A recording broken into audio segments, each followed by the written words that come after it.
새누리당 김무성 대표의 권력자 발언의 파장이 커지고 있습니다. 친박계가 총공세에 나서며 계파 갈등으로 번지고 있는데요. 여기에 여권 내 친박계 핵심인 최경환 의원이 대구, 경북, TK 의원들은 박근혜 정부를 위해서 무엇을 했느냐고 강하게 질타하며 TK 현역 의원 심판을 예고하면서 주춤했던 진박 마케팅에 다시 불이 붙고 있습니다. 더불어민주당 김종인 비상대책위원장이 광주를 방문했습니다. 국보위 전력 논란을 의식한 듯 김 위원장은 5.18 민주묘지에서 무릎을 꿇었습니다.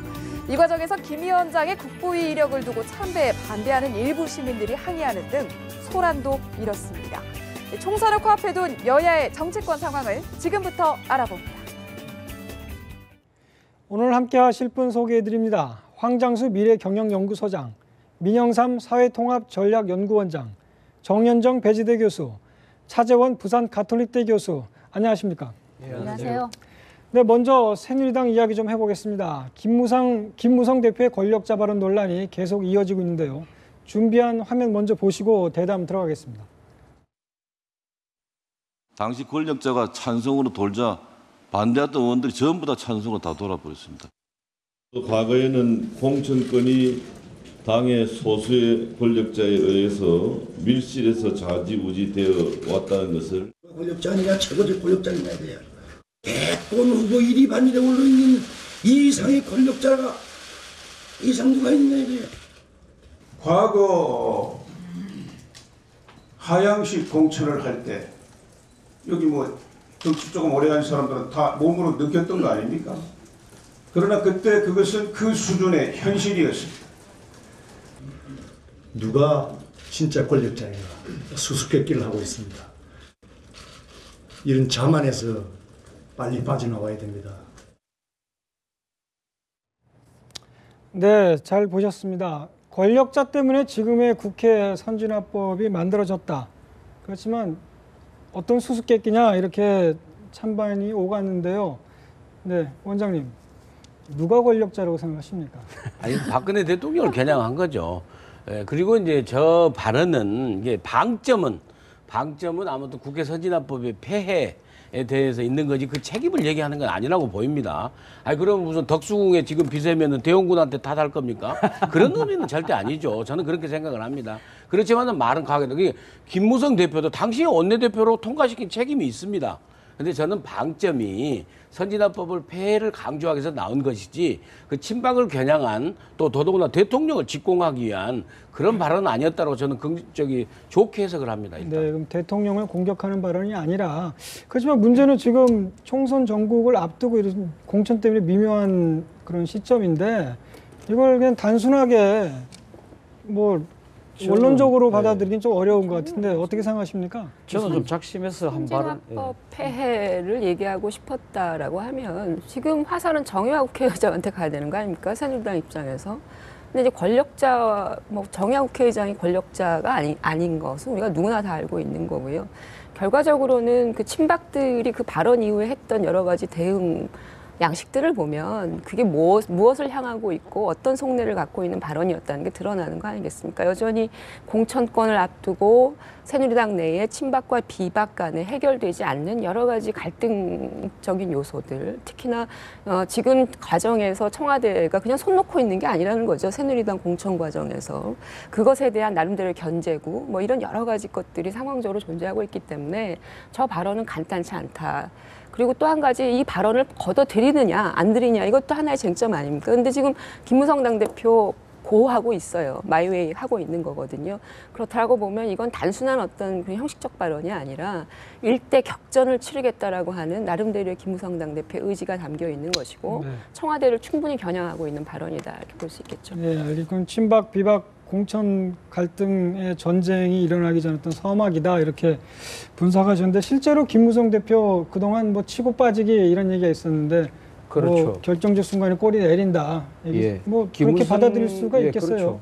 김무성 대표가 그 전에 보통 한 3, 4개월 주기라고 이야기를 합니다만 상하이 개헌 발언 그리고 또 유승민 사태 때 말씀하신 거 그리고 또 안심번호 국민공천제 때 그 왜 문재인 대표하고 합의했다가 다시 철회했던 거 이런 것들을 보면 한 3, 4개월마다 한 번씩 이 권력의 이 뭡니까 이 심기에 거스리는 행보를 하시고 빠지셨는데 이번에 아까 우리 정 교수님 말씀하신 것처럼 이번에는 전혀 가타부터 말씀을 안 하시고 계시거든요. 그렇기 때문에 제가 봤을 때는 이 김무성 대표가 좀 작심을 하고 발언을 한 거다. 근데 그 작심의 배경에는 저는 한 두 가지 이유가 있다고 봅니다. 두 가지 이유가 있다는데 첫 번째는 국회 선진화법 관련해서 이야기를 한 거 아닙니까? 그때 소위 말해서 권력자가 한번 뜻을 정하니 그간에 반대하는 사람도 우르르 따라갔다는 거 아닙니까? 근데 우르르 따라가는 사람들이 주로 딱 그 꼽아서 이야기는 하지 않았지만 친박계 아닙니까? 그러니까 쉽게 말하면 친박계는 자신의 정치적인 소신과 비전도 없이 권력자의 의중만 따라간다. 네. 결국 그러니까 지금 친박계가 지금 이야기하는 지금 인재 영입이나 이런 전략공천 같은 경우는 원칙도 없는 이야기를 하는 거라는 거 하고 또 하나는 뭡니까? 또 권력자 발언은 밀실에서 소수자가 공천을 했다는 거 아닙니까? 근데 자신은 뭡니까? 지금 본인은 그런 밀실에서 공천하는 것이 아니라 나는 어떻게 한다? 상향식 공천한다는 거 아닙니까? 그럼 결국은 친박은 뭡니까? 구태정치고 나는 계획 행보를 하고 있는 거 아니냐? 그 두 가지 자신의 입장에서는 원칙과 계획의 이미지를 포장을 해서 그렇기 때문에 상향식 공천으로 가야 되고 이 상향식 공천 틀이 유지돼야만 이 지금 이제 비박계 우의 공천 이 당내 질서가 그대로 유지될 수 있다는 그런 정치적 계산도 깔려 있다고 봅니다. 네, 그럼 결국은 본인이 얘기하는 상향식 공천이란 개혁을 지키려 그렇죠. 나가기 그러니까 위해서 자기 지금 본인이 그 정치 트레이드 마크로 내세우고 있는 상향식 공천을 어떤 식으로 관철하겠다는 그런 의지가 강하게 깔려 있는 거죠. 알겠습니다. 뭐 실제로 그렇다면 김무성 대표 지금 어떤 그 멀리 다음 당권을 이제 뭐 대권 주자니까 그런 먼 구도에서 나온 것이냐 어떻게 보십니까? 단지 지금 문제가 되고 있던 그 국회 선진화법 이야기라면 그냥 선진화법을 우리가 너무 쉽게 찬성했다. 그때 당시에 관여했던 사람들은 좀 앞으로 법을 통과시킬 때 신중해야 된다. 이 정도만 했어도 될 거거든요. 그리고 또 그 말을 한 뒤에 사과 안 하는 걸 봐서는 작심해서 대통령을 겨냥해서 그랬고 이것은 권력자를 박 대통령으로 언급했지만 실질적으로 본인이 이제 권력자다.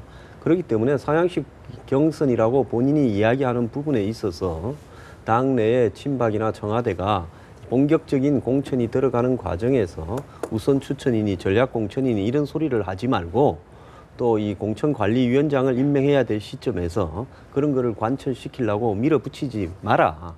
그리고 그 이야기를 갖다가 이제 우군을 향해서 하는 겁니다. 누가 우군이냐? 상향식 경선으로 그게 뭐 풀뿌리 민주주의자 마치 개혁처럼 보이지만은 가장 덕을 많이 보는 사람은 현역 의원이나 현역 당협위원장들 아닙니까? 자, 내가 이걸 가지고 싸우기 위해서 이만큼 하고 있으니까 당신들 나한테 줄 똑바로 단단히 서고 나한테 힘을 실으라. 이런 이야기 아니겠습니까? 그렇기 때문에 이 부분은 이제 총선 이후 대선 구도까지를 바라보면서 내가 이 부분을 이렇게 싸워서 지켰으니까 앞으로 당신들은 나고 잘 가자. 이런 이야기를 포함했다고 봐야 되겠죠.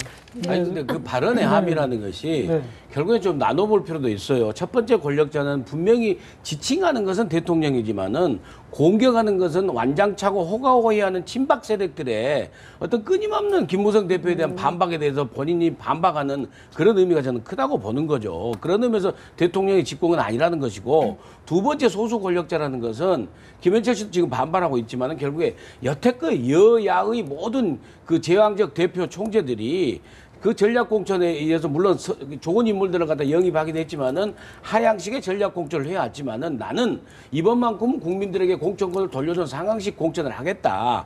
거기에 대해서 너무 전략공천에 하지 말고 그다음에 나중에 물론 한계는 있죠. 그러니까 앞으로 나온 비례공천도 있고 그다음에 선거법이 타결되면은 서울에 분구되는 지역도 많이 있고 하기 때문에 친박들에도 여지가 많다. 협상을 하자라는 그런 소통의 노력은 했는지 아닌지 모르겠으나 어찌됐건 간에 나중에 그런 여지가 있기 때문에 그래도 절대 전략공천은 이 원칙만은 안 된다라는 것을 강조하기 위해서 소수의 권력자를 옛날에 얘기를 한 거죠. 본인이 김무성 대표가 지금 대통령을 공격해서 무슨 이득을 보겠습니까? 자, 그렇다면 서청원 대표가 본인을 옆에 앉혀놓고 공격을 했지 않습니까?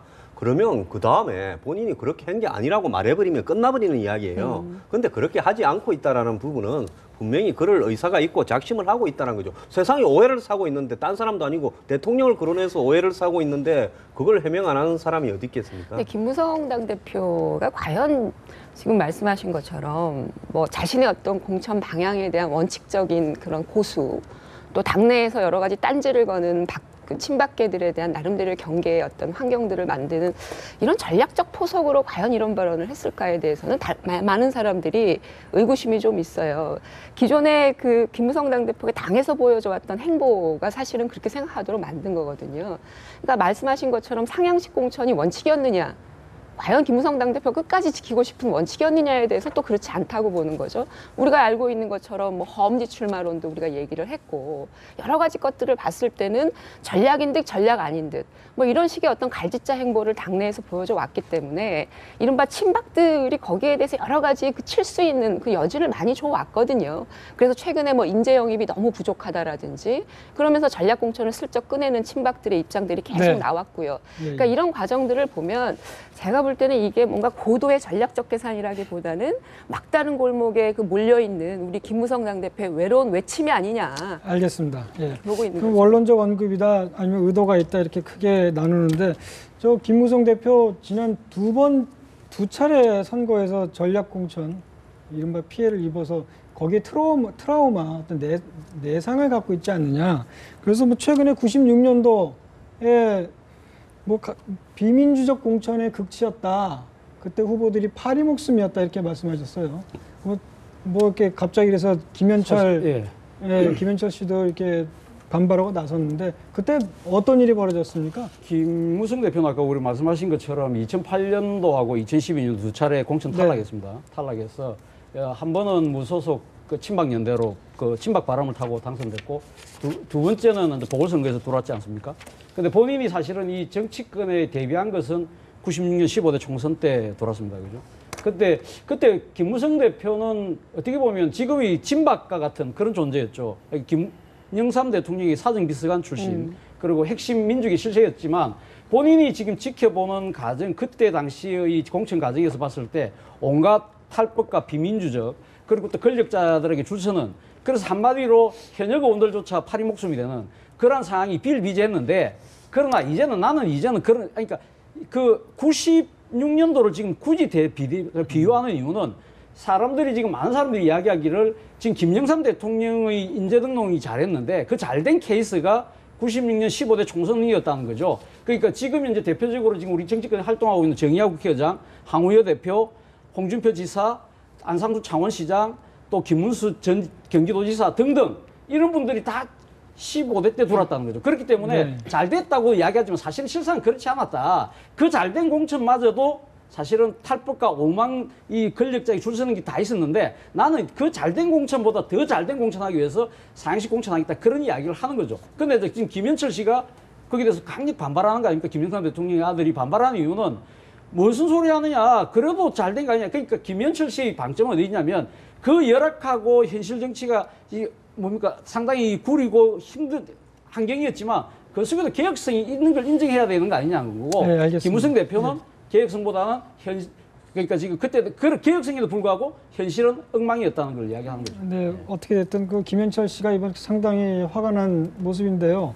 어떻게 보세요? 김현철 씨 어디 뭐 당으로 더민주당으로 출마한다는 얘기도 있고 어떻게 전망하십니까? 김현철 씨는 지금 지난 이미 2012년 대선에 마지막에 그 김덕용, 김현철, 정운찬 이런 분들과 더불어서 문재인 후보 지지를 선언했지 않습니까? 그리고 그 이후에 또 문재인 전 대표와 문자 메시지를 갖다 나누는 8월 달에 나눴다는데 얼마 전에 공개되지 않았습니까? 그렇기 때문에 김현철 씨는 지금 더민주와 아주 가깝다 이렇게 봐야 되죠. 그래서 정치를 하게 된다면 그쪽에서 할 것이고 지난번에 아마 그 부친의 서거 때문에 정치를 하지 않겠다라 했지만 완전 하지 않겠다가 아니라 당분간 하지 않겠다고 비춰졌고 이번 총선의 막판에 제가 볼 때는 부산이나 이런 지역에서 출마할 가능성도 매우 높다. 저는 그렇게 보고 있습니다. 저는 사실은 그 전날 했었던 그 권력자 발언에 대해서 상당히 뭔가 좀 안 좋은 피드백이 계속 오고 있는 게 아니냐, 김무성 당대표가. 그래서 총구를 명확히 겨눴다가 이게 애매하니까 지금 이상한 방향으로 이게 갔는데 뭐 맥락은 그렇습니다. 그러니까 과거에 이루어진 여러 가지 권력 공천에 대한 나름대로의 대립각을 자기가 세우면서 자신의 정체성, 선명성을 찾겠다라고 하는 그런 일관된 그런 방향들을 그려내는 과정에서 아주 애매하게 지금 이 15대 공천에 대한 얘기가 나온 거 아니냐. 그리고 게다가 그것은 지금 말씀하신 것처럼 당 안에 있는 사람이 아니라 당 밖에 있으면서 더불어민주당의 공천을 받아서 나갈지도 모르는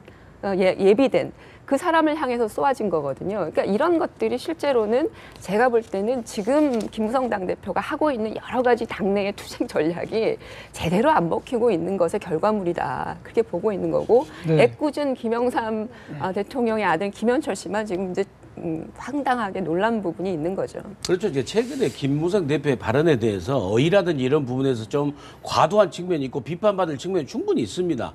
아니 김영삼 대통령한테 뭐 파리 목숨을 했다, 탈법을 했다 그러면 말이 안 되잖아요. 근데 의도는 그런 거예요. 그러니까 김무성 대표가 조경태 존칭생략하고 조경태도 안대희도 그다음에 젊은 변호사 4명도 다 가서 영입해서 사실상 영입이지만 가서 경선해라.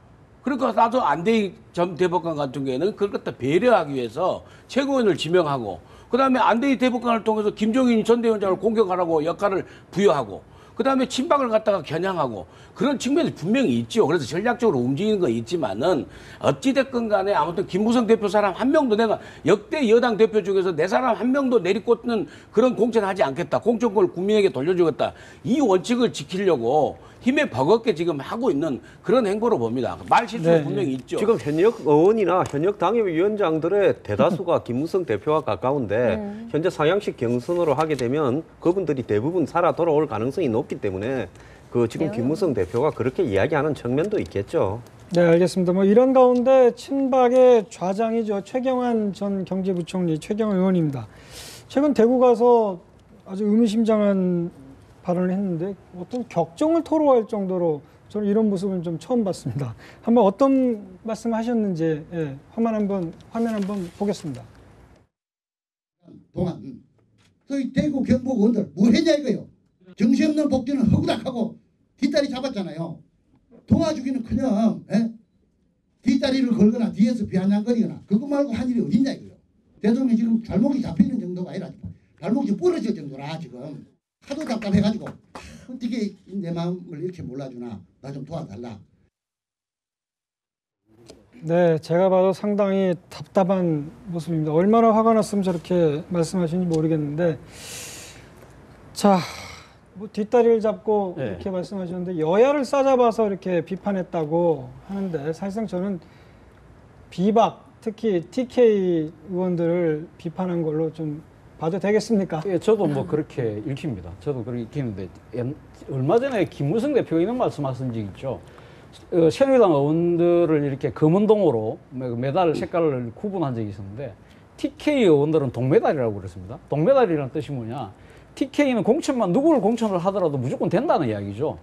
그만큼 TK 의원들은 어떻게 보면 TK 뭐 비례대표처럼 인식되는 그런 경향이 있거든요. 그 이야기는 뭐냐면 그럼 2012년도 공천은 어차피 그 비대위원장인 박근혜 대통령이 여중이 상당히 많이 당긴 거니까 어떻게 보면 지금 현재 TK 의원들은 박근혜 대통령한테 상당히 은혜를 받고 국회의원이 된 것 같은 그런 느낌을 분명히 갖고 있을 수 있잖아요.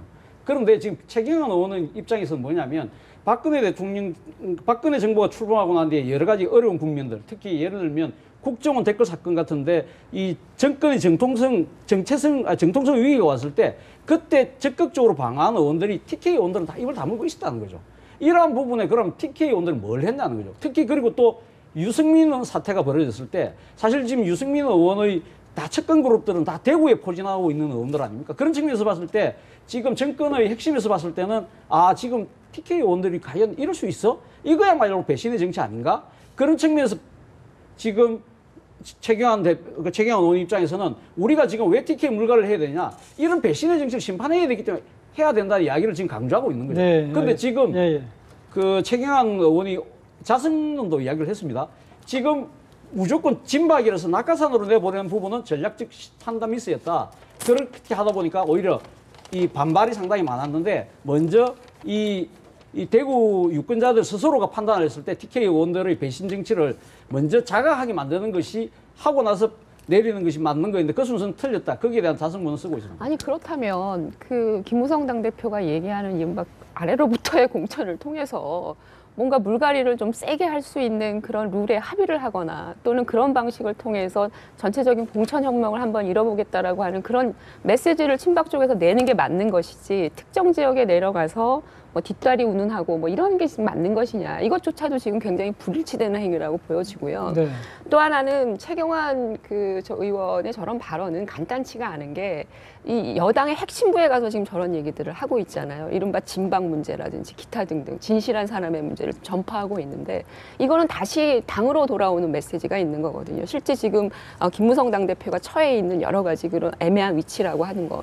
또 어쨌든 김무성 당대표 체제가 당분간 가겠지만 여전히 계속 흔들고 있는 거 아니겠어요.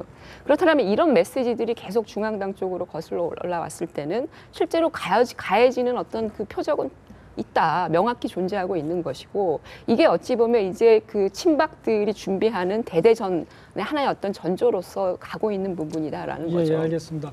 그 최경환 부총리 말씀 들어보면 결국 박 대통령한테 공천 받아놓고 니들은 뭐 했냐 그렇게 댓글부터 공경에 처했는데 그러다가 갑자기 유승민계가 나왔어요. 좀 이렇게 화날 만도 한데 이게 뭐 TK 진격 물갈이라고 해석해도 되겠습니까? 자, 그 뭐 TK 지역만 그렇게 했습니까? 지난번에 그 국회법 개정안 통과시킬 때 보니까 97명인가가 찬성했잖아요. 그렇다면 대통령의 권한을 축소시키는데 새누리당 현역 의원 97명이 찬성했다면 전국적으로 거의 뭐 3분의 2는 등을 돌렸다라는 부분인데 그러면 그때 두 가지가 있어야 되겠죠. 왜 우리가 저런 사람을 잘 못 알아보고 공천을 했을까? 또 더 나아가서 지금 와서 TK에서 진박 몇 사람을 내려보내서 그 사람을 당선시키는 것이 무슨 큰 의미가 있겠습니까? 그것보다는 공천 룰을 합의를 할 때 이렇게 될 줄 알았더라면 기본적으로 당에서 이 배신의 정치를 하는 사람, 무능하고 패권에 줄서기만 하는 사람, 또 여당의 핵심 지역의 의원으로 제대로 역할을 하지 않는 사람들을 이 공천 룰을 정해서 컷오프 시켜서 지금 국민도 물갈이를 원하는 거 아닙니까? 그럼 국민도 다 원하고 있는데 여당 의원이 특히 물갈이 되기를 더 원하겠죠.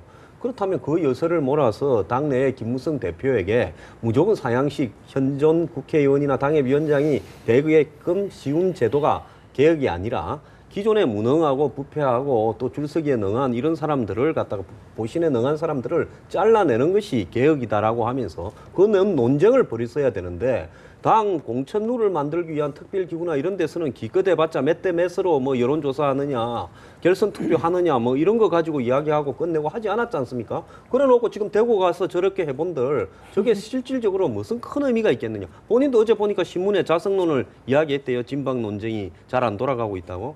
그래서 정말 줄기를 갖다가 잡지 않고 잎사귀를 잡고 이야기를 하고 있다. 저는 그렇게 생각합니다. 그러면은 지금 어떻게 TK 근데 기자들이 보면 TK 의원들이 누군가 이런 말들이 많아요. 그러니까 진방 마케팅이 좀 물갈이 해줘야 되는 거 아니냐 이런 것도 일리가 있다고 보는데 저 교수님 어떻게 생각하세요? 저도 뭐 당연히 그 지금 TK 의원들이 국회의원으로서 역할을 잘 못했다면 유권자들 심판에서 바꾸는 거 당연하죠. 그런데 지금 현재 지금 최경환 의원 입장에서 본다면 최경환 의원 입장에서 보면 지금 현재 김무성 대표가 말하는 상향식 공천으로 가면 현역들이 절대적으로 우월할 수밖에 없는 구조이기 때문에 이게 너무 답답하던 거죠. 그래서 자기들은 진박이라서 대통령의 측근이라는 사람들을 내려보냈는데 그 내려보낸 부분이 그러니까 오만하게 비치는 거고 과연 물갈이 해야 당위성 자체가 흐려져 버린 이 안타까운 현실을 스스로 지금 자주적으로 이야기하고 있는 거죠. 그러니까 지금이라도 우리가 잘못했으니까 전략은 잘못했지만 그러나 바꿔야 되는 것은 맞지 않습니까? 그렇게 하소연을 하고 있는 거죠. 예, 알겠습니다. 여당 이야기는 여기서 마무리하고요. 이번에는 더불어민주당 얘기를 좀 나눠보겠습니다. 오늘 그 김종인 위원장이 광주에 갔습니다. 광주 망월동 묘에 가서 이렇게 무릎 꿇고 사죄 아닌 사죄를 했는데요. 결과적으로 오늘 김종인 위원장 광주에서 어떤 발언을 했는지 잠시 보겠습니다. 광주로 오려면 전두환에게 받은 훈장을 반납하고 그 다음에 광주 시민들에게 사죄를 해야 됩니다.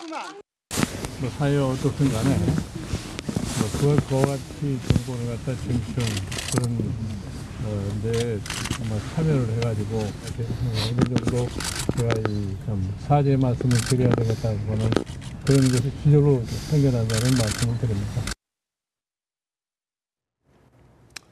네, 오늘 드디어 사과를 했습니다. 어떻게 고향이 목포시죠? 예, 이제 결국에 이제 그 호남 민심을 놓고 두 당이 이제 경쟁하는 가운데서 가장 이제 국보위의 활동 50 세력은 정말 광주 호남뿐만이 아니라 대한민국 모든 국민들에게 정말 칠흑 같은 어둠의 아픔을 준 그런 기간 아니었습니까? 그런 부분에서 주도적인 역할을 국보위에 참여했다는 것은요. 특히나 이 광주 민심의 호남 민심에 대해서는 굉장히 짚고 넘어가야 할 부분이고 장벽입니다. 그런 측면에서 김종인 선대위원장께서 이제 어찌 됐든 간에 이렇게 그 사과를 하고 몸을 낮추고 하는 것이 그동안에 좀 멀리 갔던 그 더불어민주당에 대한 그런 호남 민심을 좀 돌리는 데는 어느 정도 그 진정시키는 효과는 있다고 봅니다. 근데 그 진정성이 정말 전달돼야만이 호남 민심을 온전히 살 수 있다. 그런 측면에서 정말 지금 방금 말씀하신 대로 그때 다 받았던 보고군장 천수장 반납하고 다시 한번 가서 오늘 차라리 왜 그걸 못 하셨는지 저는 아쉬움이 있어요. 그러니까 일부분들은 아무리 해도 하지만은 그것이 전부는 아니다. 그래서 앞으로도 좀 더 진정성 있는 사과하는 모습이 좀 더 보여야 된다. 저는 그 점을 지적하고 싶습니다. 김종인 위원장의 광주 방문이 상당히 효과가 있기를 바랍니다. 그러니까 호남의 민심이 워낙 폭폭하다라고 하는 것을 전제로 봤을 때 더불어민주당 입장에서는 저걸 통해서 뭔가 좀 민심을 어루만지는 그런 효과가 좀 있었으면 하는 바람이에요, 정치적으로. 그럼에도 불구하고 야당 전체를 놓고 저런 행위들을 보았을 때 우리가 무엇을 느껴야 되느냐라고 하는 거죠. 야당의 정체성에 대한 지금 혼란까지도 김종인 위원장이 동시에 다 갖고 있는 거거든요. 자, 국보위 전두환 정권 또 민주화의 어떤 그 이른바 그 항쟁들을 해왔던 야당의 어떤 전통적인 역사들이 실제로 김종인 위원장 카드를 통해서 상당히 희석되고 있다라고 하는 현실이죠. 그럼 과연 광주 민심은 가서 국보위에 참여한 거 죄송합니다라고 인사하고 난 이후에 또다시 여전히 해결되지 않는 문제는 뭐냐. 야당의 정체성이 도대체 뭐냐. 도대체 야당은 어떤 정체성을 강화시켜 나가고 있는 것이냐. 이거에 대한 혼란은 막을 수 없는 행위다라고 하는 거예요. 그런 부분에 대해서는 여전히 논란의 여지가 있고 호남이 다시 한번 그렇다면 야당은 도대체 뭘 하고 있느냐라고 하는 이런 부분에 대한 평가는 또 다른 각도에서 이루어져야 하는 부분이기도 하죠. 네, 알겠습니다. 지금 김종인 위원장 두고 오늘 그 김용갑 전 한나라당 의원께서 뭐라 했습니까? 경제민주화 이 조항은 87년 헌법 만들 때 김종인 씨가 혼자 한 게 아니다. 이렇게 과장한 거다. 이렇게 여러 가지 주장을 하셨는데 좀 보셨습니까? 예, 이 당시에 87년은 이제 우리 사회의 이 정치적인 민주화가 시작됐지 않습니까? 그러면서 이제 경제적, 사회적 민주화 요구도 분출되다 보니까 그 분위기에서 그런 이야기들이 정부 곳곳에 또 사회에서는 굉장히 많이 등장을 했죠. 마찬가지로 보면 그 범국민 의료보험 제도를 그 박정희 대통령 때 본인이 77년에 기한을 해서 했다. 이런 부분에 대해서 보건복지부 관료는 꼭 그런 게 아니라 당시 장관 결심으로 그걸 하기로 했었다. 이렇게 이야기되는 거 아니겠습니까? 어쨌든 이 김종인 씨가 그런 일들을 주도했다. 이렇게 해서 본인의 전적인 업적이다. 이렇게 하는 부분은 지금 와서 본인한테 브랜드처럼 붙어는 있습니다. 그렇지만 그런 것들이 움직이는데 누구 한 명이 의해 가지고 그것이 이루어졌다고는 보지 않고요.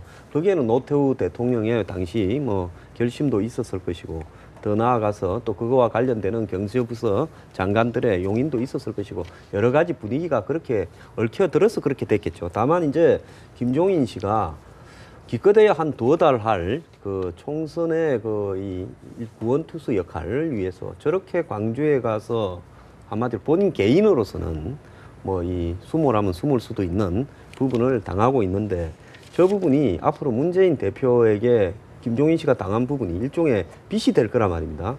그 두 빚을 문재인과 김종인 간의 빚을 선거만 끝나면 이제 선거를 잘 치렀습니다. 또 선거가 만약에 이 무난한 목표 달성을 했다 칩시다. 110석에서 150석 사이 갔다든지 이렇게 됐을 때 이제 집으로 돌아가십시오.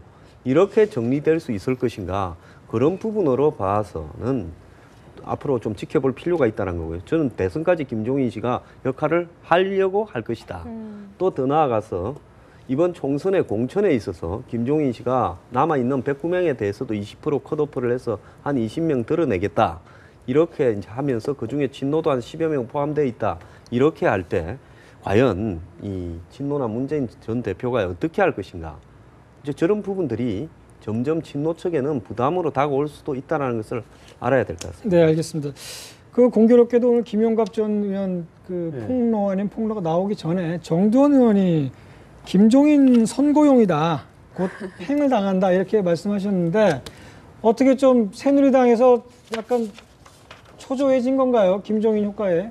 좀 그런 측면도 있겠죠. 근데 뭐 정두원 의원은 뭐 모든 사안에 좀 까칠하게 말씀하시는 분이니까 뭐 그런 정치적인 그런 이 속내를 깔아놓고 하신 것 같지는 않지만, 그러나 김종인 위원장이 과연 그러면 총선 이후에 그럼 역할이 무엇일 것인가, 저는 한번 생각을 해봤을 때 우리 아까 황 소장님 말씀하셨지만 저는 크게 본인이 할 공간과 역할이 별로 없을 거라고 생각합니다. 뭐 지금 물리적 나이도 상당히 높으시고 높은 연령이시고, 그리고 지금 당장 뭐 지금 당장 대선이 벌어지는 것도 아니고, 그리고 또 지금 뭐 비례대표만 사선하셨는데 또 이번에 또 비례대표 5선 하시기도 힘든 상황이고, 문제는 이제 본인이 지금 이번 공천 국면에서 나름대로 이 자신의 뜻과 맞는 젊은 정치인들을 영입을 해서 그분들 중심으로 해서 뒤에서 뭐 자문이나 이런 역할을 하실지는 모르겠지만, 그러나 정치적인 무슨 보스의 리더로서의 그런 행보를 하시기에는 좀 여러 가지 제한적인, 현실적인 제한 여건이 많지 않을까. 그렇기 때문에 아마 대선 국면까지 아마 내년 말 대선 국면까지는 아마 그 정책 자문 정도의 역할로 최신을 하시는 게 맞지 않을까 하는 생각이 듭니다. 네, 알겠습니다. 결국 뭐 김종인 효과에 대해서는 모두들 이렇게 의견 일치를 보시는데, 뭐 반비례적으로 안철수 신당 최근에 뭐 안 되는 일밖에 없다 이렇게 나와 있는데, 어떻게 일단은 교섭단체 구성이 난항을 겪고 있다는데 좀 어떤 상황인가요? 글쎄요, 교섭단체를 구성하려고 했던 신당의 목적이 무엇이었느냐라는데 뭐 돈 문제 때문이다라는 얘기도 있었지만, 제가 듣기로는 그 교섭단체가 구성이 안 돼서 가장 안타까운 부분은 원내에서 신당의 존재감을 가지고 뭔가 할 수 없다라고 하는 이 현실, 이게 신당한테는 상당한 위협이 되는 거거든요. 뭔가 좀 정체성을 확보하고 하는 모습을 보여줘야 총선에서 그나마 어떤 표를 얻을 수 있는 그런 상황인데, 그걸 구성하지 못한다라고 하는 것은 상당히 신당 입장에선 뼈아픈 현실이다라고 보여지고요. 그렇기 때문에 아마 당이 다 나서서 절박하게 의원들을 확보하려고 노력했던 것 같은데, 거기에는 국민의당의 노력도 노력이지만 이른바 김종인 체제의 더불어민주당이 공천과 관련해서 여타부타한 행동을 안 하고 있어요.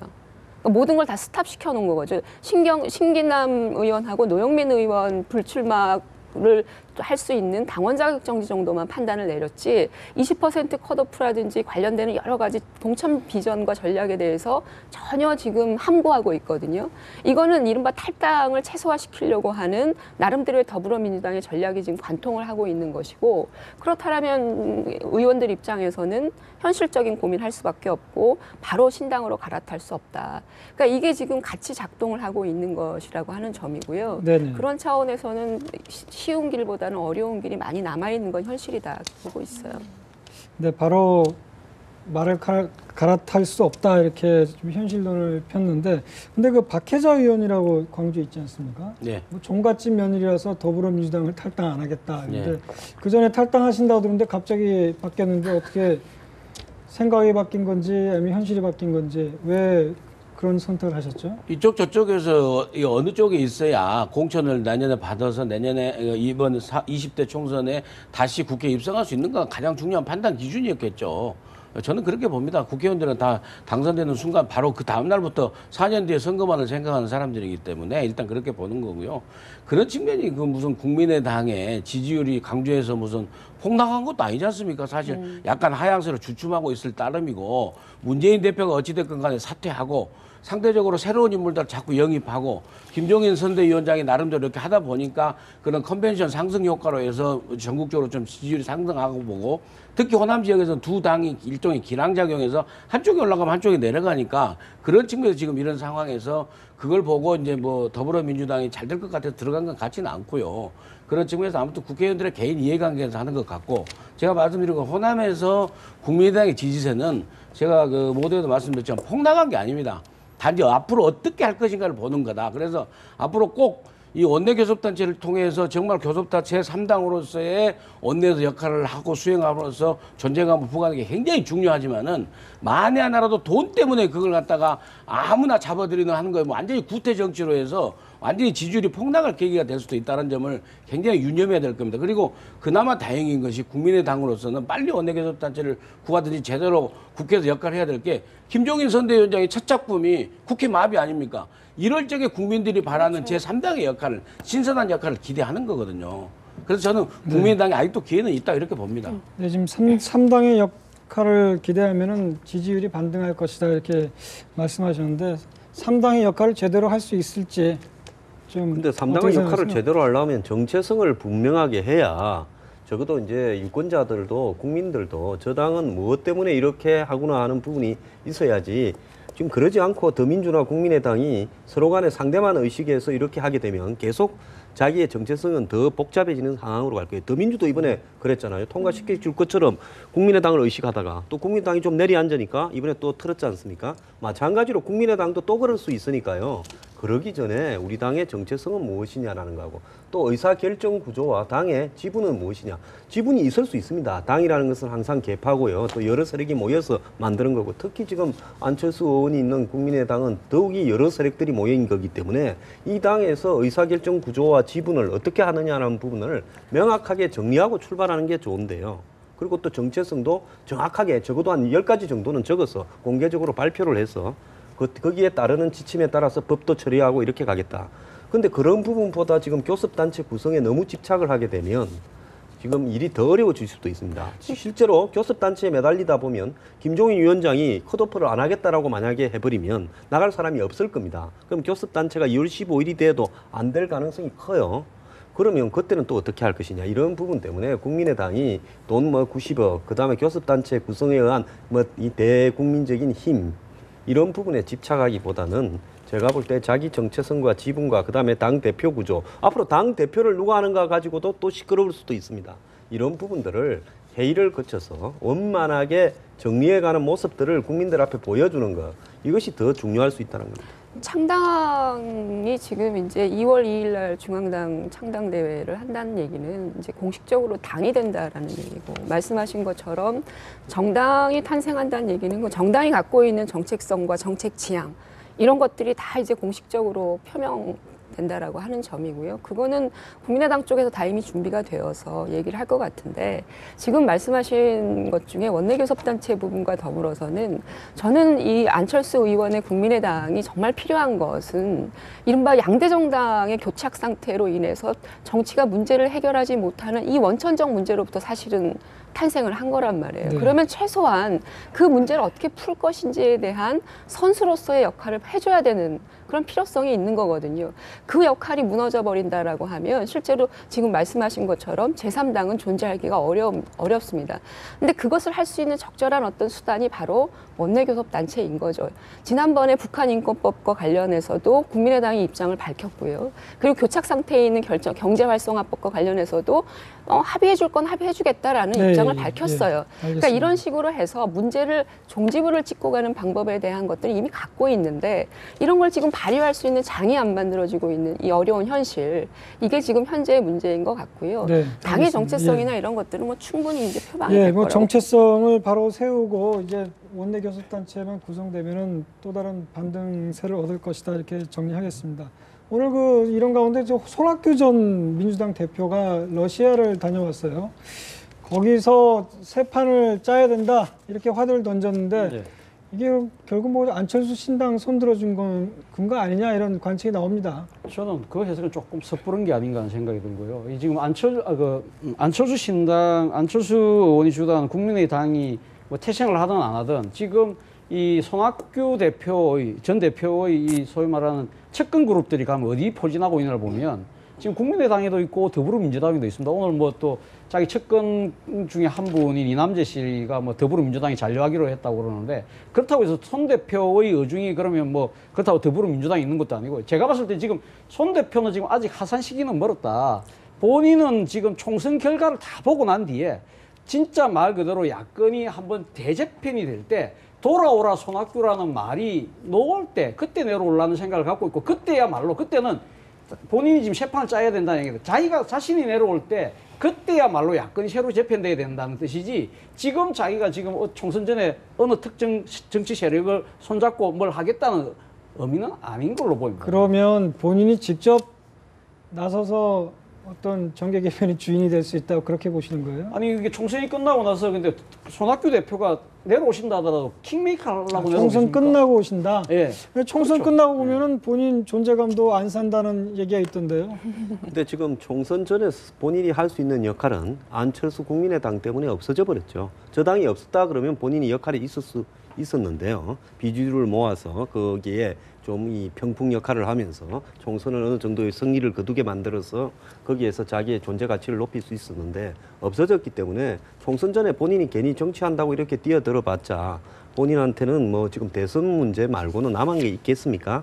그 이제 두 가지 기회가 있다고 봐요. 총선이 끝났을 때 여야에서 이 위원집정부제 개헌 문제를 들고 나오는 세력들이 여야에서 다 생길 수가 있습니다.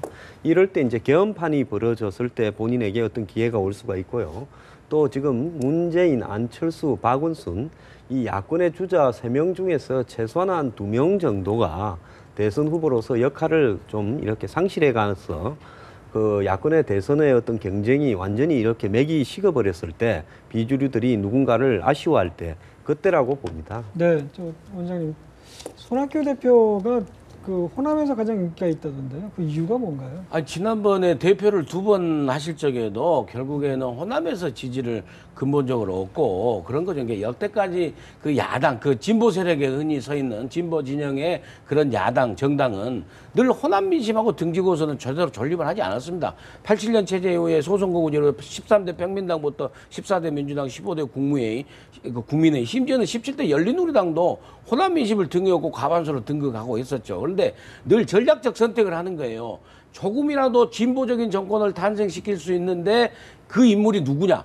그 인물이 문재인이었다가 이제 박원순이었다가 안철수였다가 이제 다시 손학규한테 한번 기대를 해보지 않겠느냐라는 민심에서 자꾸 호남에서 손학규를 부르니까 야당 사람들이 또 좀 더 진보 진영 있는 분들의 손학규의 효용성을 아직도 인정하고 있는 거죠. 저는 그렇게 봅니다. 네, 그러면은 다시 손학규에게 하늘의 문이 열릴 수 있다. 그렇게 말씀하시는데, 예. 지금 농담으로는요, 여의도에 있는 분들은 그래요. 사실은 그 문재인 안철수보다는 정말 야권에서 후보가 되기 힘들어서 그렇지, 야권에서 내년 2017년 총선에서 손학규를 대통령 후보로 내놓으면은 정말 보수 진영 싸움이 어려울 것이다. 이런 얘기를 많이 합니다. 근데 그 과정이 있겠죠. 교수님, 예. DJ 김대중 전 대통령은 대선에서 진 다음에 정계 은퇴했다가 다시 복귀하지 않았습니까? 네. 근데 손 전 대표 같은 경우는 초선도 아니죠. 지고 네. 이렇게 은퇴했는데 다시 나오는 명분이 좀 궁색하지 않나. 그래서 지금 네. 본인이 지금 내로 하산의 시점은 저는 봤을 때는 손학규 대표 스스로 판단하는 것이 아니라 하늘이 기회를 준다고 봅니다. 어떻게 보면 하늘에서 비가 내려야 농사가 되는 천수딱 같은 시세일 수도 있습니다. 그러니까 아까 제가 말씀드린 대로 돌아오라 손학규라는 목소리가 나와야만 내려올 수 있는 겁니다. 본인 스스로 결정할 수 있는 상황입니다. 그럼 돌아오라 손학규 그러면 네. 어떤 안철수도 안 되고 김종인도 안 된다 그런 풍토가 만들어져. 그러니까 우리 아까 한 소장님 말씀하셨듯이 기존의 지금 야권의 지금 대선 주자들이 이번 총선 과정에서 제대로 성과를 못 내고 치명상 여러 가지 뭐 정치적인 이유 때문에 치명상을 입고 대체제가 없을 때 그때는 손학규라는 이 대체제가 다시 주목을 받을 수 있겠죠. 그런 상황이 되지 않고는 본인 스스로 상품성이 지금 부각돼서 나온다? 그런 계기는 저는 사실 만들기 어렵다고 봅니다. 모든 분들이 다 실제로는 다 상품성 갖고 있는 거죠. 안철수 의원이나 문재인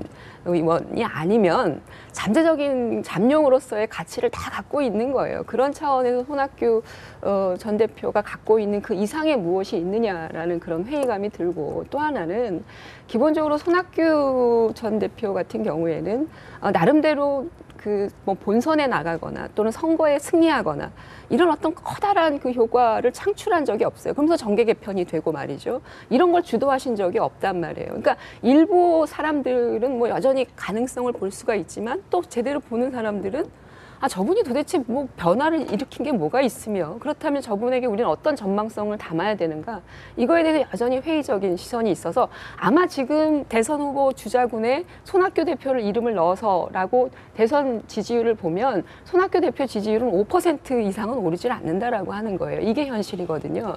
그러니까 그렇다면 실제로 지금 정계 개편에 무언가 필요성은 느끼지만 본인은 하지 못하는 이런 문제들을 극복하지 않으면 저는 정계로 다시 돌아오기 어렵다. 네, 그렇다면 총선 전에는 어떤 역할을 할 수 있다고 총선 보십니까? 전에는 지금 야권이 단일화되어서 선거연합을 해야 된다. 이런 소리를 해서 야권이 승리하도록 하는 어떤 부분에 기여하는 역할 정도는 할 수 있을 거라고 보고 그 이상 본인이 지금 어느 당을 더민주든 국민의당이든 편을 한쪽을 들어서 본인이 유리할 바가 전혀 없죠. 네, 손 전 대표 지금 강진에서 칩거를 계속하고 있는데 패널 여러분도 말씀 얼마 전에 나오시지 않았어요? 칩거하시다가? 계속 칩거를 해야 될 것 같습니다. 네 분 모두 수고하셨습니다. 오늘 말씀 감사합니다. 자, 오늘 준비한 내용은 여기까지입니다. 다음 주 이 시간에 다시 찾아뵙겠습니다. 시청자 여러분 감사합니다.